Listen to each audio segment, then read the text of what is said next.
شہریار ارم تاجدار حرم نوبہار شفاعت شب اسرا کی دولہا نوشے بزم جنت دانائے سبل مولائے کل ختم الرسل خسرو خوبان سیاح لامکا وجہ کن فکا در اللہ المکنون سر اللہ المخزون عالم ما کانا وما یکون آبو گل انبیاء جانو دل اسفیاء مطلع ہر سعادت منبع ہر سیادت خلاصہ کائنات فخر موجودات حضور احمد مجتبی محمد مصطفیٰ ارواحنا فداء صلی اللہ تعالی علیہ وآلہ وصحبہ وبارک وسلم کی بارگاہ بے کس پناہ میں جس طریقے سے پڑھاؤں بلند آواز سے میرے ساتھ مل کر پڑھیں الصلاة والسلام علیک یا رسول اللہ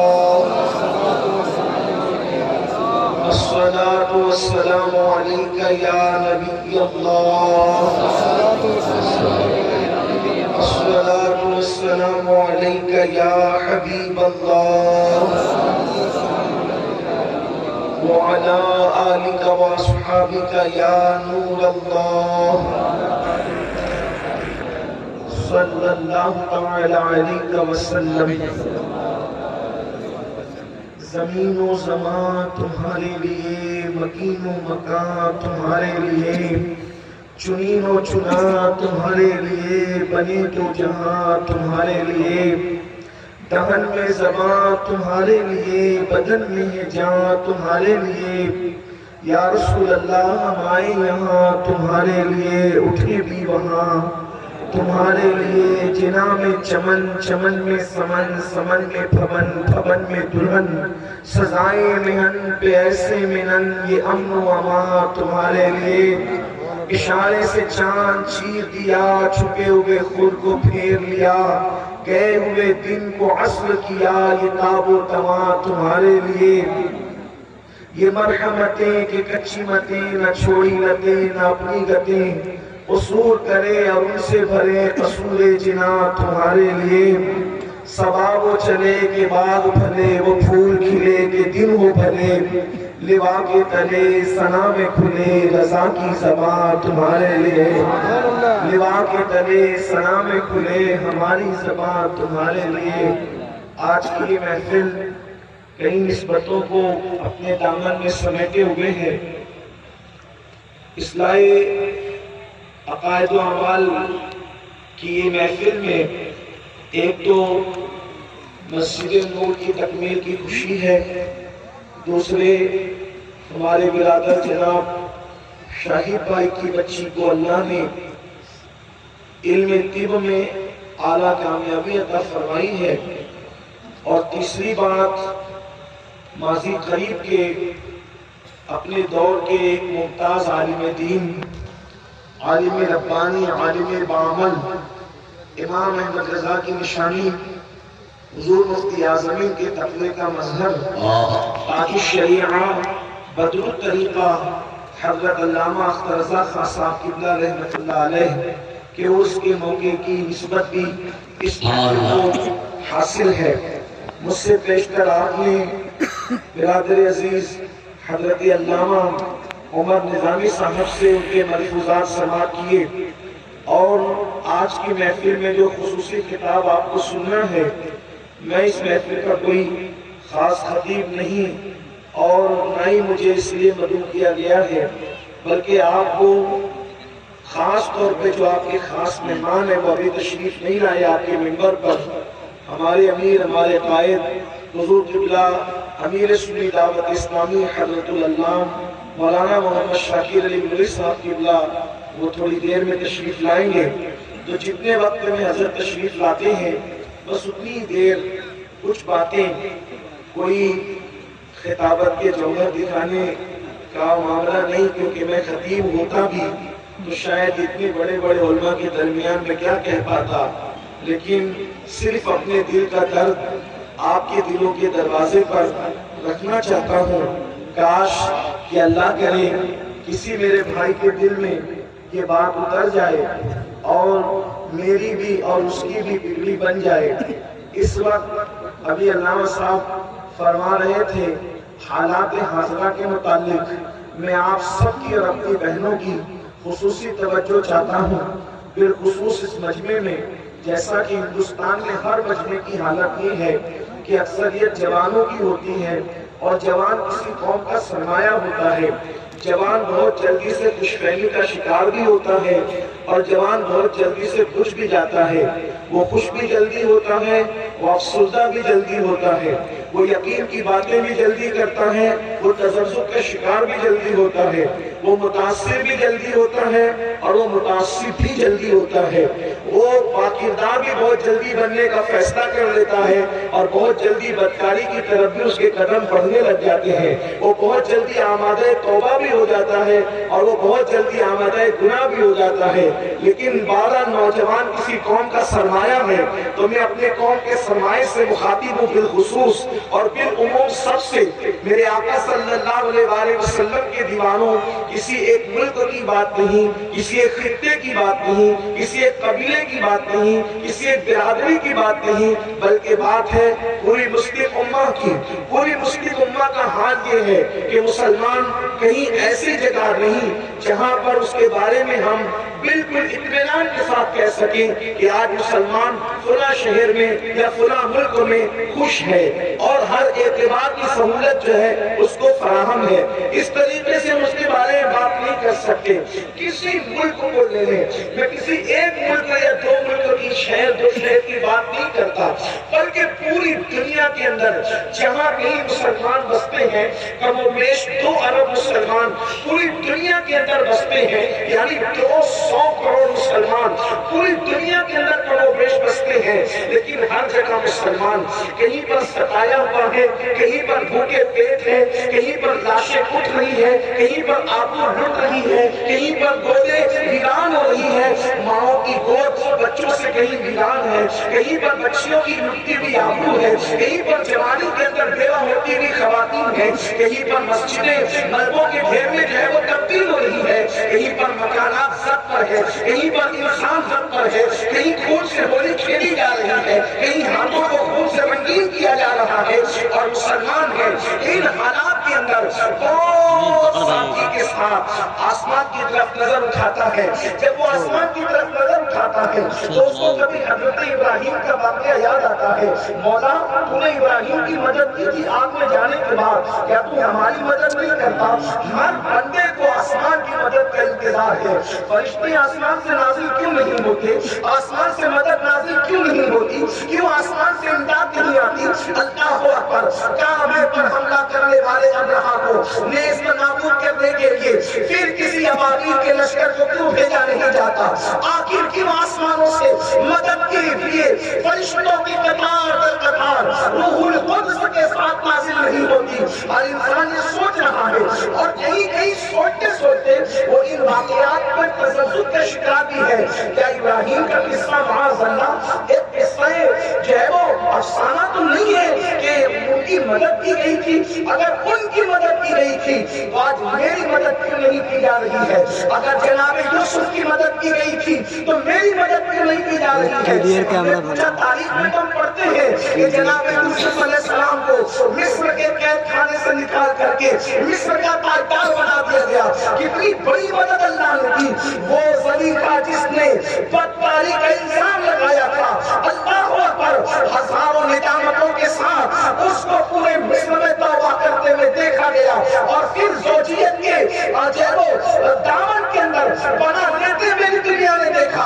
آج تک تاریخ کے ناقابل تردید نموش، انفٹ نموش حضرت یوسف علیہ السلام کی طہارت، پاکیزگی، معصومیت، صداقت اور سچائی کی گواہی بنتی نظر آ رہی ہے۔ جناب ایوب پر مصیبت آئی تو حضرت ایوب کی بھی تو آسمان سے مدد کی گئی۔ ایوب اپنے پیر کو زمین پر مارو اور آپ ہی کی ٹھوکر والا چشمہ آپ کے لیے شفا ثابت ہو جائے گا۔ ہوا کہ نہیں ہوا؟ حضرت اسماعیل کی مدد کی گئی کہ نہیں کی گئی؟ اللہ اکبر! چھری گردن پر ہے مگر چلنے کا نام نہیں لیتی۔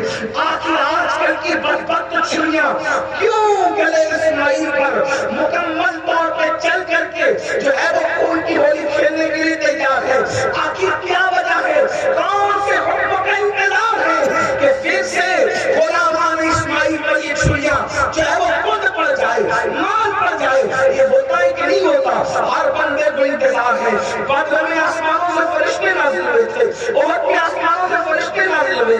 خندق و خیبر کے اندر اللہ کی مدد آئی تھی. مولا تو مدد کیوں نہیں کرتا؟ مولا تو امداد کیوں نہیں کرتا؟ کبھی کبھی تو لوگوں کا خیال یہ ہوتا ہے کیا معاذ اللہ کل اللہ مدد کرنے پہ قادر تھا کہ آج مدد کیوں نہیں آتی؟ اللہ کے یہاں، میرے اللہ کے یہاں، رب محمد کے یہاں نہ آج ہے نہ کل ہے. وہ زمان و مکان سے پاک ہے. لا ضد لہ ولا مثل لہ ولا مثل لہ ولا مثال لہ ولا جواب. میرا اللہ وہ ہے جو پتھروں سے پھول پیدا کرتا ہے. میرا اللہ وہ ہے اللہ اکبر. اتنی بڑی رات چادر کو روزانہ سمیٹ کر کے صبح کا سویرا نمودار کرتا ہے اور اتنے بڑے دن کو شام کو سمیٹ کر کے پھر رات کی تاریکی لاتا ہے. ستاروں کی انجمن روز سکتی ہے. روزانہ چاند اپنے معمول میں نکلتا ہے. وہ کون ہے جو پہلی تاریخ کو ہلال دکھاتا ہے اور 14ویں تاریخ کو بدر کامل بنا دیتا ہے اور پھر 19 تاریخ کو واپس سے پھر چاند کھٹتے کھٹتے اسی حالت میں نظر آتا ہے. چاند کا عروج و زوال یہ بتا رہا ہے کہ اللہ کی جو شان کل تھی اس میں کوئی گھٹا باقی نہیں ہوئی ہے. میرا اللہ گھٹنے بڑھنے سے پاک ہے. وہ اتنا بلند ہے کہ بڑھ نہیں سکتا اور وہ اتنا عظیم ہے کہ اس کو کوئی گھٹا نہیں سکتا. وہ گھٹنے سے ہی پاک ہے، وہ بڑھنے سے ہی پاک ہے. اس کی شان بڑی اعلیٰ ہے. پھر مدد کیوں نہیں آتی؟ وہ جیسے کل مدد کرنے پہ قادر تھا آج بھی مدد کرنے پہ قادر ہے. وہ جیسے کل امداد کر سکتا تھا وہ آج بھی امداد کرنے پہ قادر ہے. آج مدد کیوں نہیں آتی؟ آسمان کی طرف لوگ دیکھتے ہیں مدد کیوں نہیں آتی؟ مدد کیوں نہیں آتی؟ میں بہت لمبی چوڑی تمہید کرنے کی بجائے اختصار سے عرض کرنا چاہتا ہوں. آپ کیا سمجھتے ہیں اللہ کی مدد بغیر کنڈیشن کی آتی ہے؟ نہیں نہیں، اللہ کی مدد کی ایک کنڈیشن ہوتی ہے. اللہ سب کی مدد نہیں کرتا. یعنی جو آپ جس مدد کی بات آپ کر رہے ہیں ایسی مدد سب کے لیے نہیں اترتی. اس مدد کے لیے دو کنڈیشن ہے.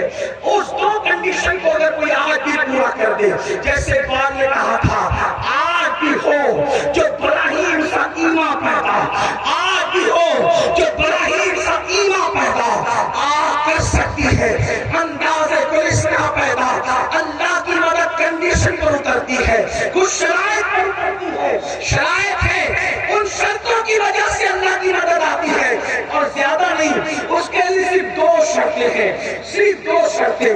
ان دو شرطوں کو کوئی پورا کر دے تو آج بھی وہ آسمان سے اللہ کی مدد اترتے ہوئے دیکھ لے گا. اتنے بڑے علماء کی موجودگی میں، بہت بڑے بڑے علماء اللہ والوں کی موجودگی میں خدا کی عزت کی قسم کھا کے کہتا ہوں کہ دو کنڈیشن کوئی پوری کر دے آج بھی آسمان سے مدد کو اترتے ہوئے دیکھو گے. وقت کے فرعون کو غرق ہوتے ہوئے دیکھو گے. وقت کے نمرود کو زمین مچھر سے پھر ہلاک ہوتے ہوئے دیکھو گے. وقت کے بخت و نصر کو پھر سے اس کی لاش میں کیڑے پڑتے ہوئے دیکھو گے. وقت کے ابو جہل کو پھر سے ٹکڑے ہو کر کے کسی کنویں میں گرتے ہوئے دیکھو گے.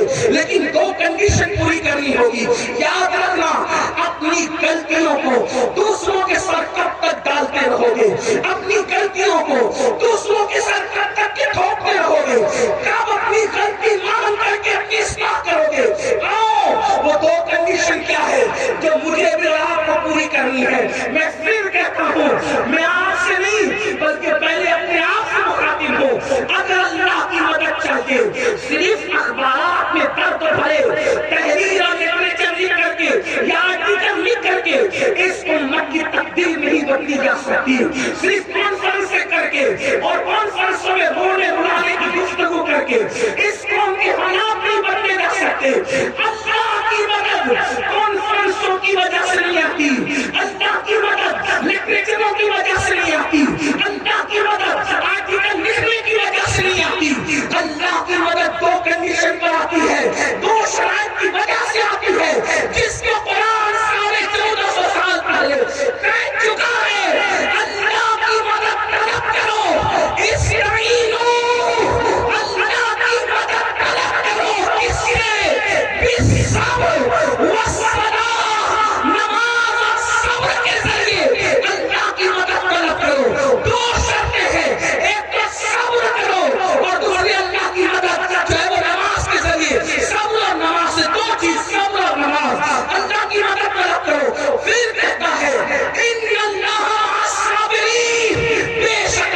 صبر کرنے والوں کے ساتھ ہے، یعنی جو صبر کرے گا اللہ اس کے ساتھ. یہ معجزہ خصوصی ہے، خاص طور پر اللہ اس کے ساتھ ہوگا.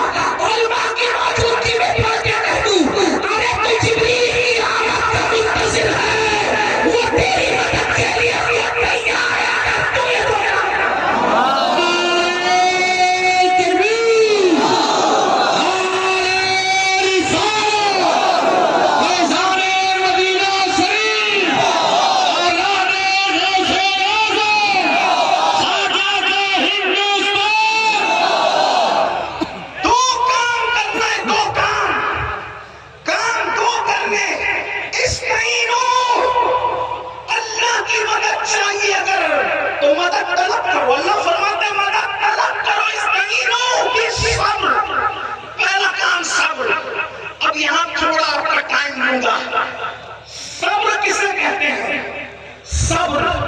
ہم نے تو بچپن سے اب تک یہی سنا، باپ مرے مت رو صبر کر، بیٹا مرے مت رو صبر کر، جھگڑا ہوگا مت رو صبر کر.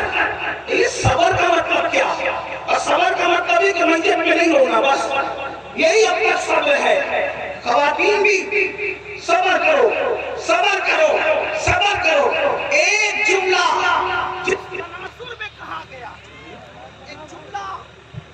ایک جملہ جس تناظر میں کہا گیا، لوگوں نے اس کے اصل و مفہوم کو بھلا کر اپنی مرضی سے کوئی اور اس کو جامہ پہنا دیا. رونا بے صبری، رونے سے رکنا یہ صبر. یہی ہمارے معاشرے میں علماء کو سبق سنانے کے لیے کہوں، رونا اگر بے صبری ہوگا تو احد میں رسول اللہ امیر حمزہ کا لاشا دیکھ کر کے رو رہے ہیں، تو سید الصابرین کی اس رونے کو کیا نام دو گے؟ حضرت ابراہیم کو دفن کرتے ہوئے رو رہے ہیں، اس